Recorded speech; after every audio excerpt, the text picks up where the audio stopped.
Back in session, you may be seated or be quiet. All right. Gentlemen, are we ready? Yes, sir. All right. Okay, very good.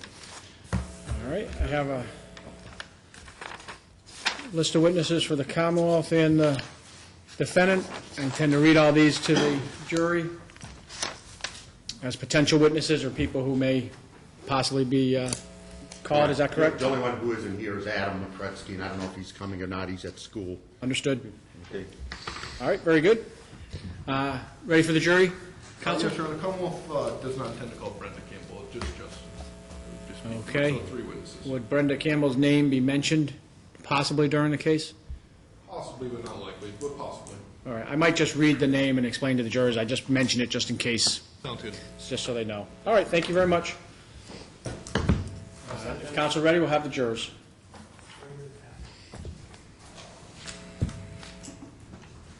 Judy, you're all set?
So how are we selecting these? How are we selecting the jurors? They'll come in, they pull their number out. We can disqualify 2 of them.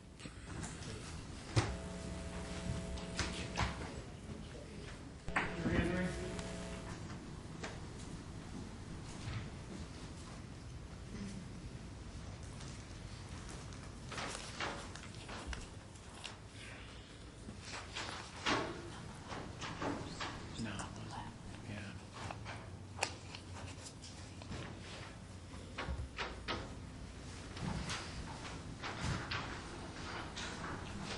All right. All set?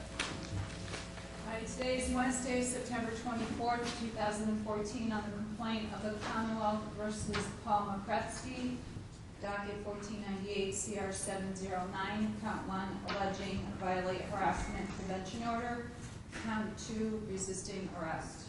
All right, sir, will you please stand? Sir, you are placed at the bar for trial, and these good jurors whom I shall call are to pass between the Commonwealth and you upon your trial. If you should object to any of these jurors, you will do so, excuse me, pardon me, before they are sworn. You have the right to challenge 2 of the jurors without giving any reason therefore, and as many more as you have good cause to challenge. All right, you may be seated, sir. All right, will the jurors please stand and raise your right hands to be sworn in? Thank you. Do each of you solemnly swear that you will make true answers to such questions as shall be put to you by the court in the matter pending, so help you God? Thank you. Thank you. You may be seated. All right, good morning again, ladies and gentlemen. My name is Matthew Shea. I'll be the judge in this case.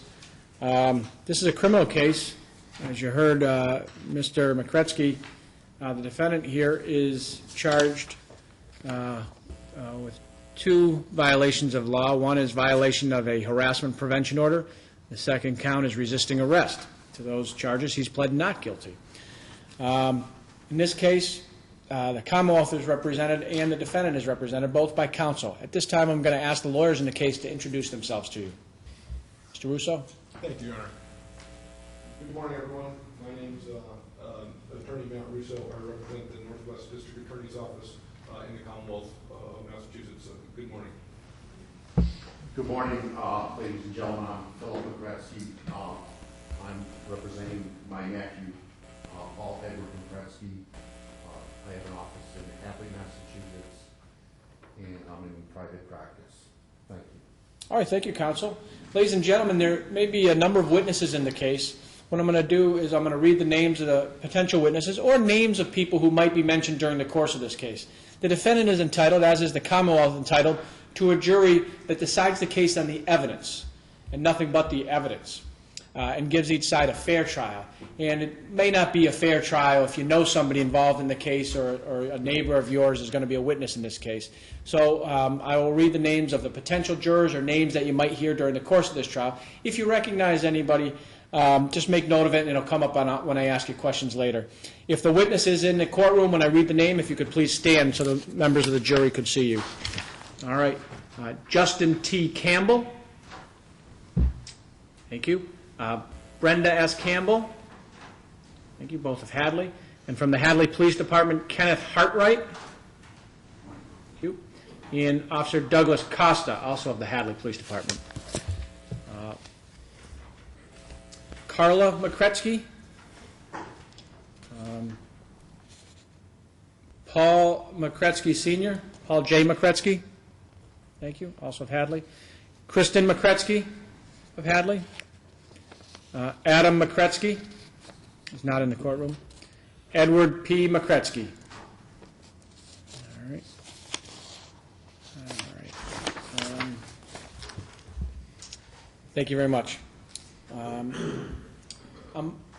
Now, ladies and gentlemen, jury, I'm going to ask you a series of questions, not a long series, but again, they're designed to determine whether or not you would be able to sit in this court in a fair and impartial manner, deliver a verdict based solely on the evidence in the case. If your answer is yes to any of these questions, just raise your hand until we get a chance to see how many hands are raised. And then later on, at the end of all the questions, anyone who's raised their hand, I'll see him at sidebar as to what particular question they raised their hand to. All right. Is any member of the jury related to the defendant, Paul Mokrzecki? Okay, I see no response. Do any of you know the defendant, either of the lawyers or any of the witnesses in the case? All right, no response. Do any of you have any interest or, I'm sorry, thank you, officer. One positive response. Do any of you have an interest or stake of any kind in this case? All right, no response. To the extent that you've heard about this case, the little bit that you've heard about this case so far, have any of you already expressed or formed any opinions about this case? All right, no response. Are any of you aware of any bias or prejudice that you have towards either the defendant or the prosecution? All right, no response. Do any of you not understand that in a criminal case the defendant is presumed innocent until proven guilty? All right, no response.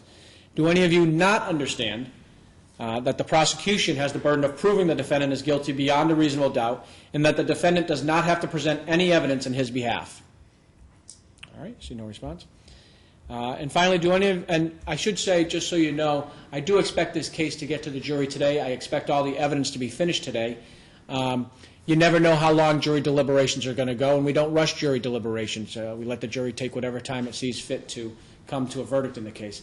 That being said, I expect all the evidence in the case to be to the jury within a couple hours and have sufficient time to consider the case, at least to some extent, today. So that's the length that I would expect this case would go. Do any of you know of any reason why you would not be able to be impartial in this case and render a true and just verdict based solely on the evidence as you hear it and the law as I give it to you? All right, I see no response. There was, I believe, one person who raised his hand. I'll see that individual sidebar. Follow the direction of the court, officer.